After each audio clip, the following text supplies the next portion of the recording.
Diamonds would be my number one recommendation for the engagement ring. There are some gemstones that are pretty colors. They're not always the most suggested for engagement rings because engagement rings are to be worn every day all the time, and you wouldn't want to get like an opal or an emerald gemstone or another Tanzanite gemstone.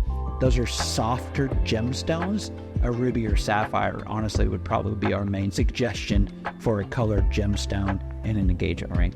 Let's say you have a traditional diamond engagement ring and you want to add a pop of color, or your birthstone or your anniversary stone is blue sapphire, so they add a sapphire wedding band to go with it. Believe it or not, you could actually get really a rainbow of colors. If you wanted a yellow, a purple, or a green, or a pink sapphire, those are all available, and those would be a great choice for an engagement ring due to the hardness of the actual stones.